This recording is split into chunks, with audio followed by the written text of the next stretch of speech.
Hello everyone. Good afternoon and welcome to Coaching Think Talk. I am Coach Maan and this is Coaching for a Healthy Mind Space. So, this coaching conversation is for individuals who are experiencing uncertainty and overwhelm in their lives because of negative thinking and cluttered thinking and even unhealthy mindsets. And it is my mission to help them break free from these thinking patterns through the renewing of their mind so that they will be able to live fully and freely as they journey the calling of God and the purposes of the Lord in their lives. So again, thank you for joining me this afternoon. I hope you can leave your digital footprint by letting me know where you are watching me from.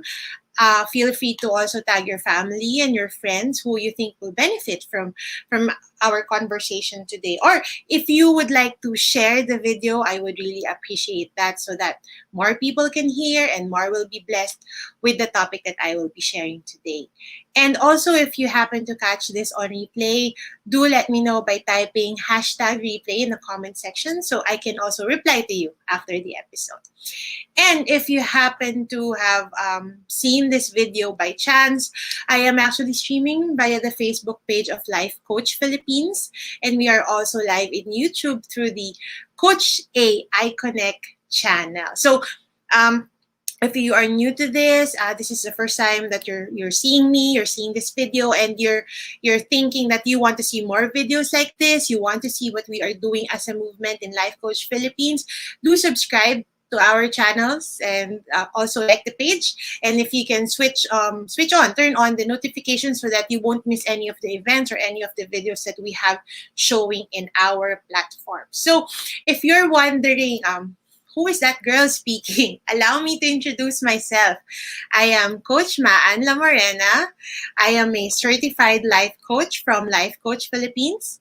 I am also a very happy wife, a mother to a 3-year-old and human to 7 dogs that I can hear outside actually. And I have been part of the corporate, I've worked in the corporate setting before I turned freelance when I moved to Mindanao. I was from Manila and then I transferred here to Mindanao. So I switched to freelancing when I moved here.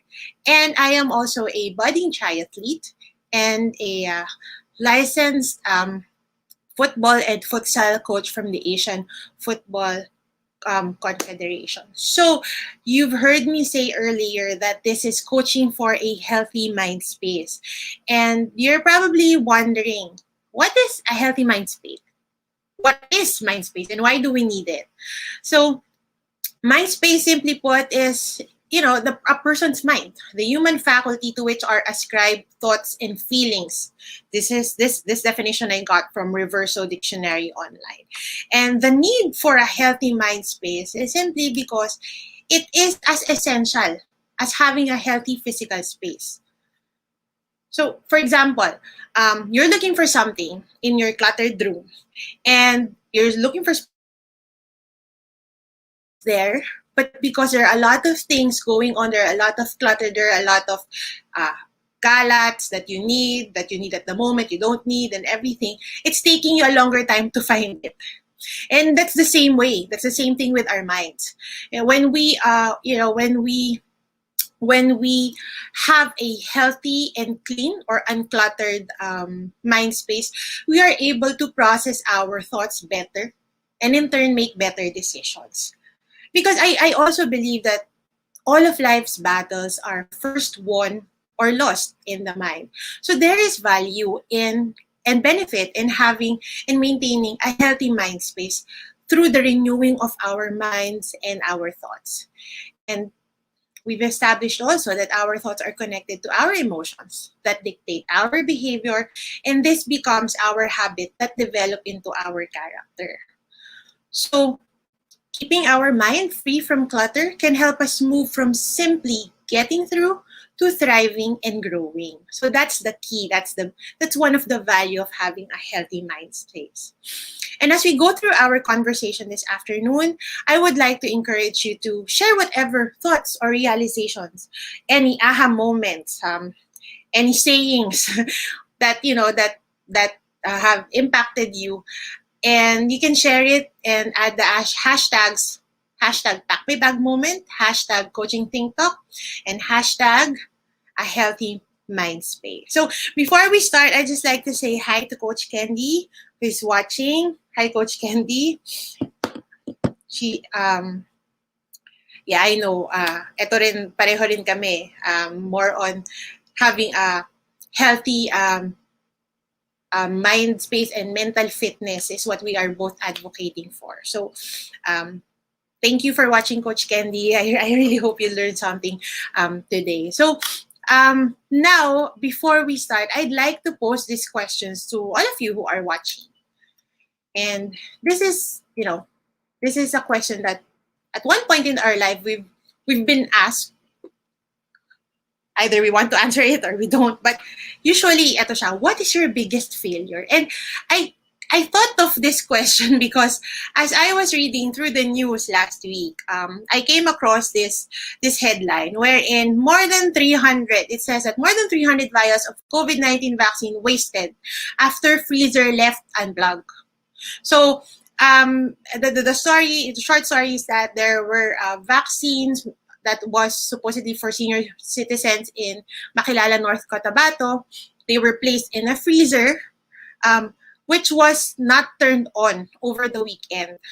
So because of one mistake, perhaps a simple case of forgetfulness by the employee who forgot to switch on the freezer, it caused delay in the vaccination rolled out in the town. And, this is very crucial during this time. So because of one mistake, because of one failure to do a thing, malaking impact siya. And, failure, failure minsan malaki or maliit ang impact.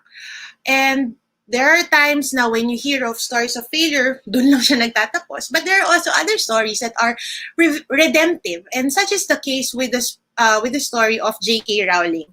If you're not familiar with who J.K. Rowling is, she is the best-selling author of the Harry Potter series. And you just imagine now, you can see there's may ride, may movies, a lot of parang businesses made out of the Harry Potter franchise. But if you can just imagine what J.K. Rowling went through to have those books published, grabe.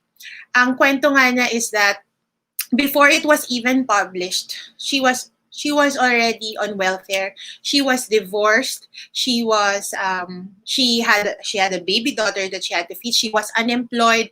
She was on the verge of breakdown or depression because of all the things, the failures that kept on happening in her life. And to top it all off, she sent the manuscript for this book, the first book, 12 times. And in all those times, she was rejected. So, diba, 12 times kang ni-reject.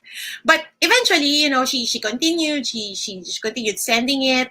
And then one publisher, Bloomsbury, agreed to sign her. And the rest, that we say, is history. So she's now one of the most successful authors in history. And Harry Potter series is one of the most famous children's book series there is.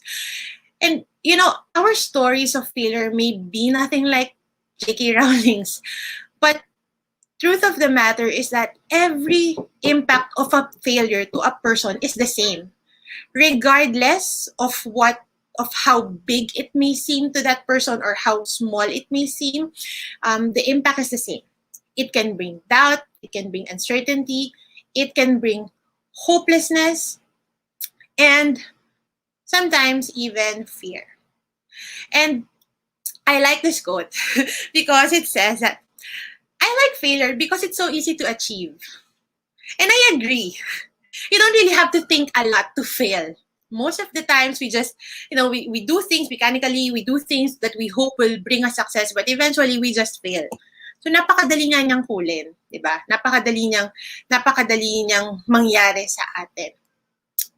But failure, and as we know that failure is inevitable, and we can choose to be intimidated by it, we can be afraid and not be living our life as it was meant to be lived, or we can be fearless in the face of failure. Because you see, the wonderful thing about failure is is that it's entirely up to us to decide how we can look at it. It's entirely up to us to decide how we can look at it. Now, English businessman Richard Branson said, "Do not be embarrassed by your failures. Learn from them and start again." And if we can't avoid failure, we might as well stop fearing it and start making the best of it. But first, let me share to you the common misconceptions we have about failure. So the first thing is that when you fail, you become less than perfect. This is the first myth that we believe. That if we fail, we will be seen as less than perfect, we will be less than someone else, we will be less than someone else's expectation of us. But the cold hard truth is that we are not perfect and we never will be. And just because we aren't perfect doesn't mean that we are any less valuable, we are any less capable, or we are any less worthy. Failure never makes us less than anyone else. And the second misconception that we have is that when we fail, we stop making progress. We believe that when we fail, we aren't making any progress. But that's a fallacy. The fact is quite the opposite. There's more to learn from failure than from success. Right? Success is reached by using failure as stepping stones. No stepping stones, no success. No failures, no success. And we must stop comparing our progress to someone else's definition of success. As long as we are failing and learning, we are making progress. Third misconception that we have is that our failures will define us. And we believe that when we fail, it makes us a failure. But we are not defined by our failures, nor our successes. It is something that happened to us. It is not us. Who we are speaks so much louder than what we do. And we cannot identify ourselves with our failures, and then with others, we define them by their successes. There's just no logic with that. It's not failing that defines us. It's what we do with the failures that really matters. Failure is an event. It does not speak to who we are, what our values are, or what we are capable of accomplishing. So let us not allow it to define us. It's just an event. It just happened. We can move forward from it. The fourth misconception is that we won't recover. We believe that, when we fail, we would never recover. But we all know that that is a lie. Failing is a fact of life that cannot be avoided. And we can even look back at our lives right now and see that we've failed before. And now here we are. We've recovered. We've had standing up. We're still here. And I'm pretty sure that if we fail now, or if I fail or you fail after this talk, you will also get to recover.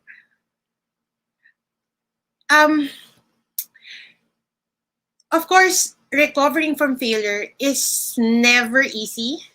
Usually it's a long and hard road, but the lessons are in the journey.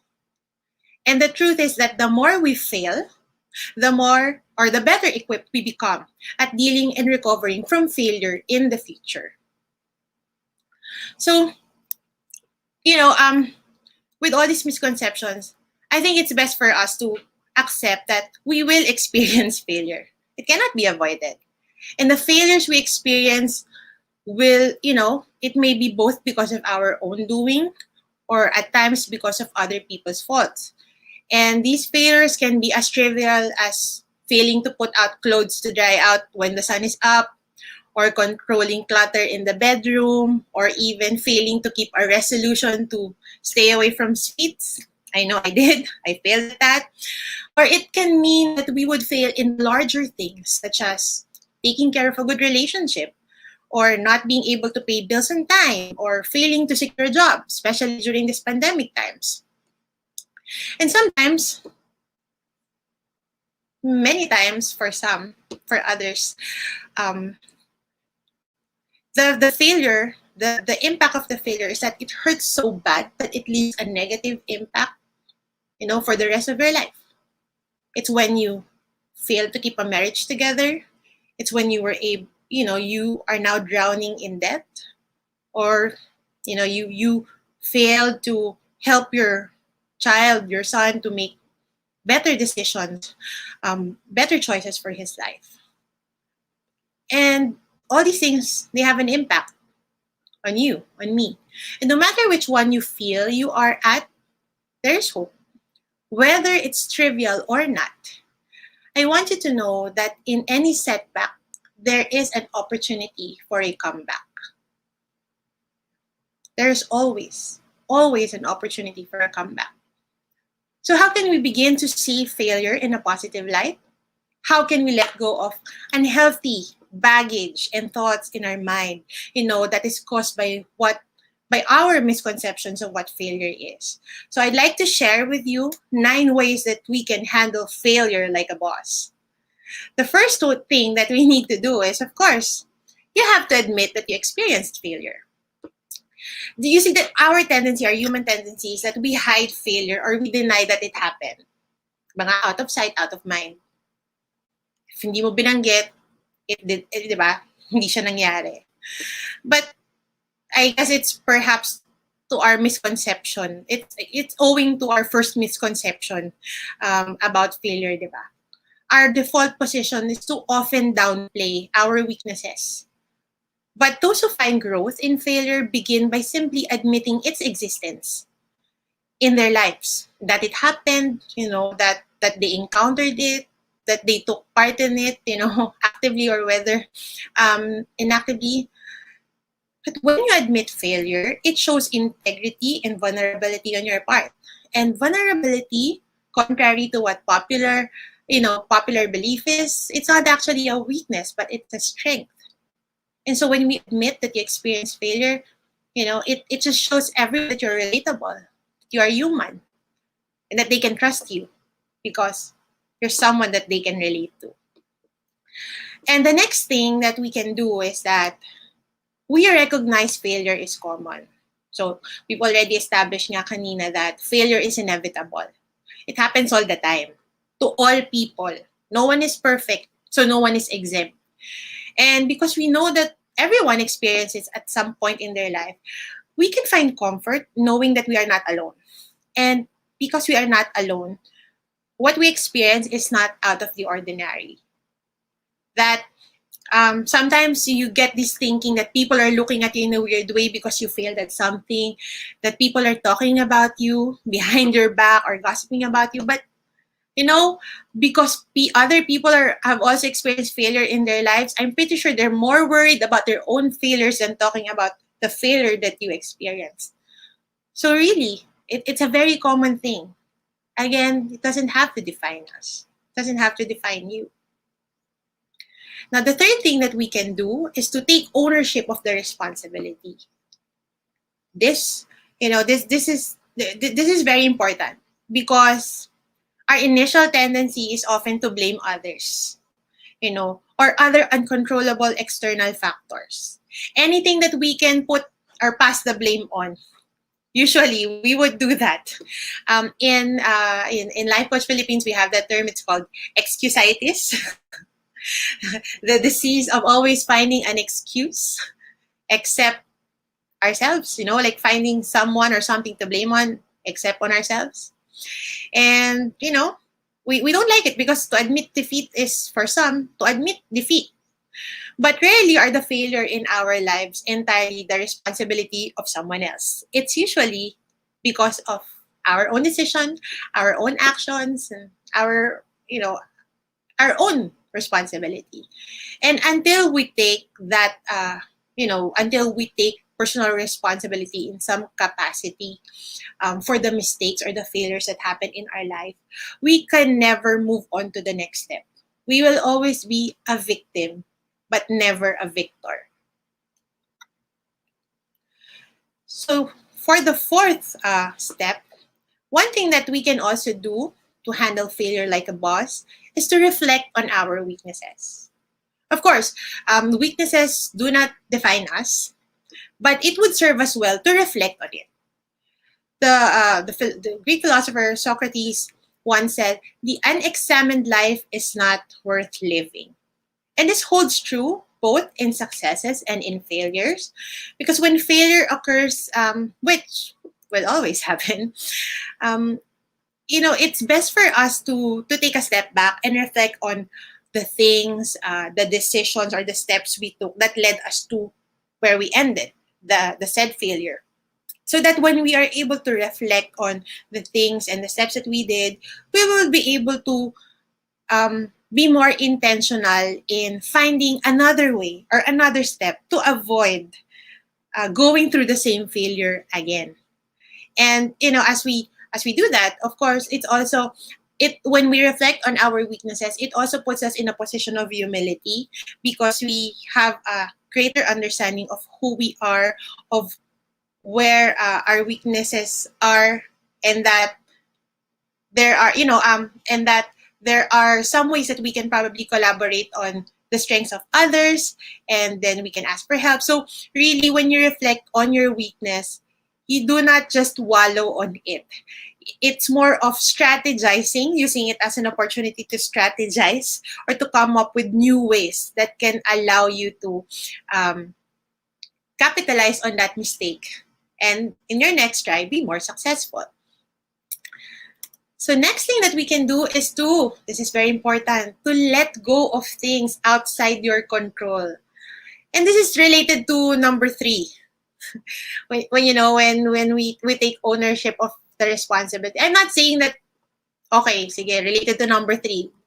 Yun nga, diba, parang let go of control. But related to number three in the sense that we always find, sometimes diba, we find reasons to put the blame on. We find things to put the blame on. But there are times when the reason for that, for the mistake or that led to the failure, is something that is beyond our control. And it would serve us well to understand that and to let it go. When it's something out of our control, when it's something that we really cannot do anything about, then it's best for us to let go. And I think this is very timely right now in the middle of a pandemic. There are so many plans that had to be canceled. I know some of you had lots of trips planned that had to be aborted because of unforeseen circumstances. So just imagine if you were basing, if you're basing the success of an event due to an unforeseen circumstance that is beyond your control. And then you get stuck in the idea na, kasi kasalanan ni COVID, kasi kasalanan ng ganyan eh. Then, because COVID is still there, then you really cannot do anything about it. But when you shift your focus into admitting that, there are things, it failed because this happened. It failed because, probably like a situation arose that I was not able to foresee. Then, again, it brings you in a better position to think, oh, okay, then maybe I can regroup next time. I can consider this. You can find other ways to prepare yourself if ever another unforeseen circumstance would come. And it leaves you, free from all the anxiety and all the stress that controlling things that are beyond of your control into your hands. Okay. Now for step number 6, I like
Hello. I apologize for that. I think it must have been my signal. Ako po yung nawala. Thank you for staying and for still watching. So, just to continue where we left off, I think I was disconnected at number 6, grow through pain. O, di ba, even yung nangyari sa akin, it's pain. It's a failure on my part. And to continue, eto, sabi nga niya, grow through pain. As I was saying earlier, ako mismo, I don't like going through pain. If I can avoid it, nang talagang avoid, talagang ayaw ko. I don't think naman anyone would want to actively seek pain. And I also believe that our society is like that. You know, we live in a society that is passionately committed to avoiding pain. Diba? We want comfort, we want happiness. And while no one actively seeks for it, we all know that there is benefit in discomfort. There is benefit to be found in discomfort. When we experience discomfort, when we experience trials and tribulations and challenges, it actually is a training ground for us. It's a learning experience for us. It can bring us teaching that we will never be able to get elsewhere unless we go through that discomfort. For example, patience and perseverance. I mean, how can we learn patience if we will not go through the discomfort of waiting? How can we learn perseverance if we will not go through through the season of being rejected and continuing and failing, right? And even the Bible talks about the benefit of growing through pain.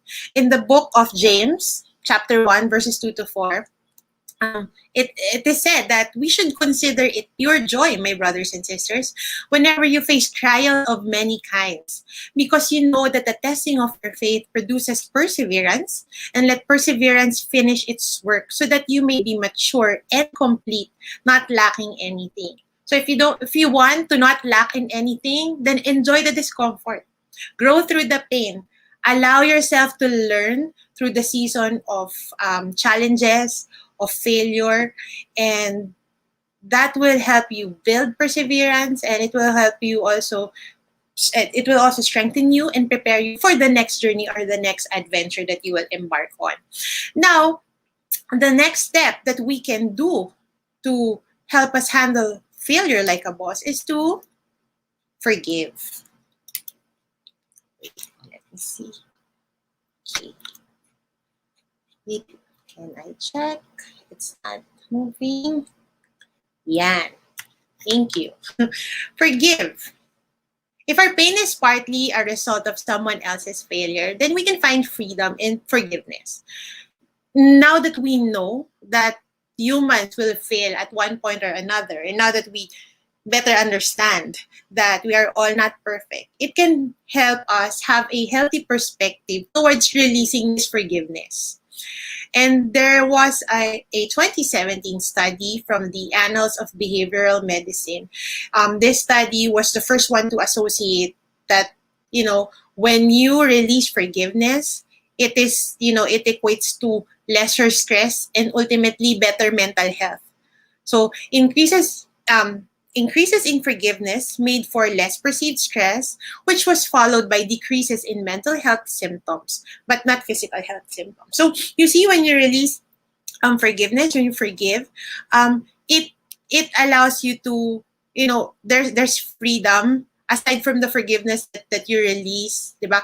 All the other emotions, all the other baggage that is connected to that mistake, to that failure, nalalabas mo din.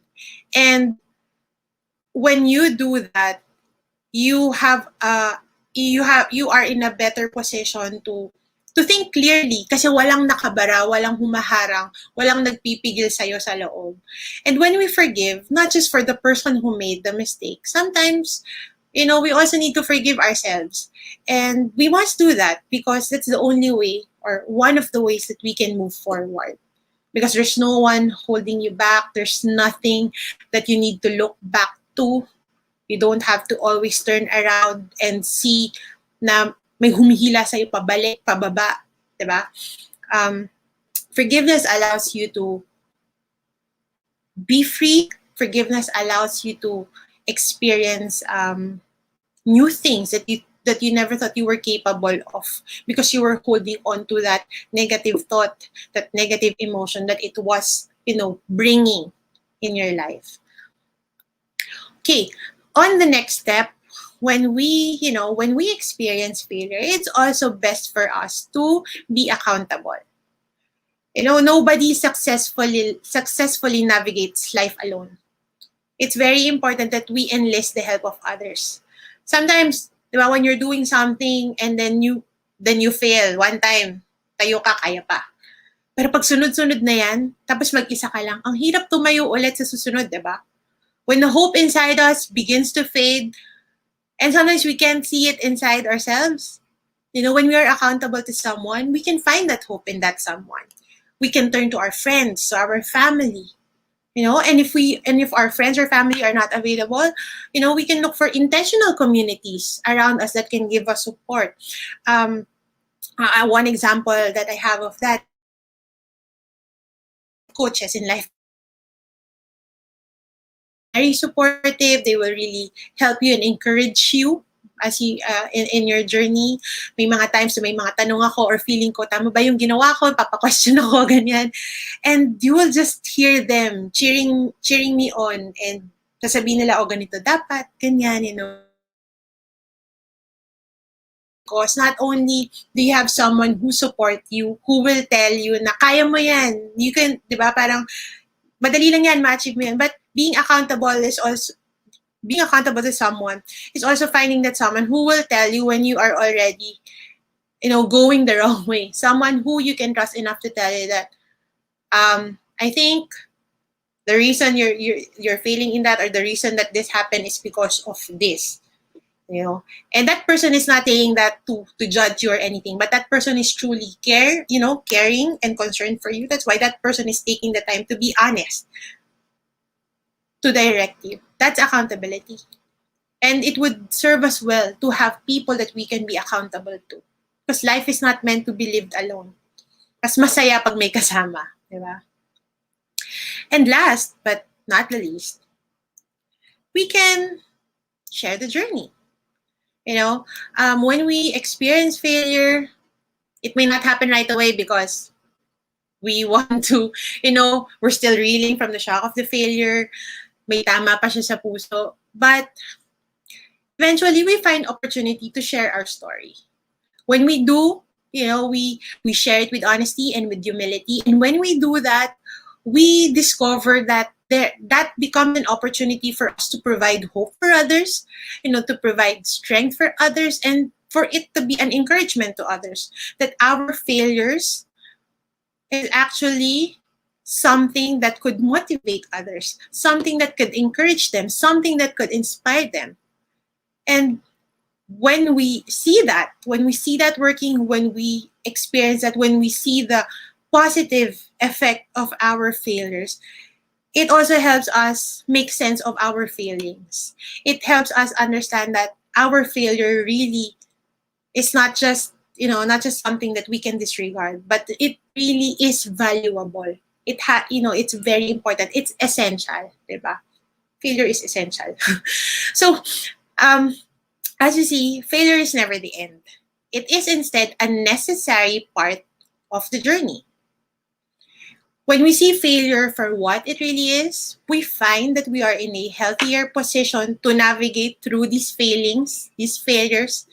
And when we have that renewed mindset on the value of failure in our lives, it allows us to make better decisions and actions that could lead to a fuller and more abundant life. So, you don't have to fear failure, because every morning is a new beginning. A new chance for you to rewrite your story. The question now is, how will you choose to write that story? How will you choose to tell that story? Will you write it in fear and in intimidation? Or will you write it full of courage, strength, and hope? Knowing that a new opportunity for you awaits. A new opportunity for your amazing comeback is out there waiting for you to be lived by. From Roy Bennett, he said that the one who falls and gets up is stronger than the one who never tried. Do not fear failure, but rather fear not trying. We can be fearless in the face of failure because failure is simply another opportunity, another chance to begin again. And for some of you who are listening right now, perhaps you're saying, I want the chance, man. I want the chance to begin again. I want to have that new opportunity, but I don't know where to start. I keep on trying and I also keep on failing. And sometimes it's just harder to get back up. I'm stuck in a cycle. I can't seem to get out of it. All the uncertainty or all the overwhelming feeling, it's cluttering my mind and it's making me it's making me think things that I don't like. And you say that you want the chance to begin again. You're saying that you want the peace. You want the stillness. You want the calm. You want the freedom of having a healthy and uncluttered mind space without the baggage. So you can do what you are called to do. You can serve the way you are meant to serve. You can live freely and fully. And I want you to know that you don't need to do it alone because it's actually hard to do it alone. And I want to help you. I want to share with you this coaching program called Emotional Rehab. It's a coaching program that would benefit all of us because we all need healing. We are all wounded helpers. And as our thoughts are connected with our emotions, and if our emotions are hurting, then our thoughts and actions suffer too. And sometimes that suffering can lead to life-changing, life-impacting consequences. So what do you get when you join this program? Of course, if you're saying that you want to break free from the cycle of hurt, or you want healing for your emotions. Don't we all do? And you want to live in freedom so you can enjoy your best life yet. So let's talk. Let me help you in your journey towards emotional healing and freedom. Again, you don't have to do it alone. Help is available. And and you can also contact me. You can get in touch with me through these numbers. Again, journeying life with someone is more enjoyable. If I would also like to invite you to join me in our community. You may follow me in my Facebook page. It's Coach Maan. And you can also join me in my coaching community, You Renewed. It's a coaching community on living full and abundant lives by winning the war within our minds. So you can just search for that in Facebook. And to close, I'd like to share the scripture that is very timely in all this talk that we have of our mindsets being renewed, living full and abundant lives. It says that we should not be conformed anymore to the pattern of this world, but we should be transformed by the renewing of our minds so that we will be able to test and approve what God's will is, His good, pleasing, and perfect will. And once again, my heartfelt thank you for taking the time to listen today.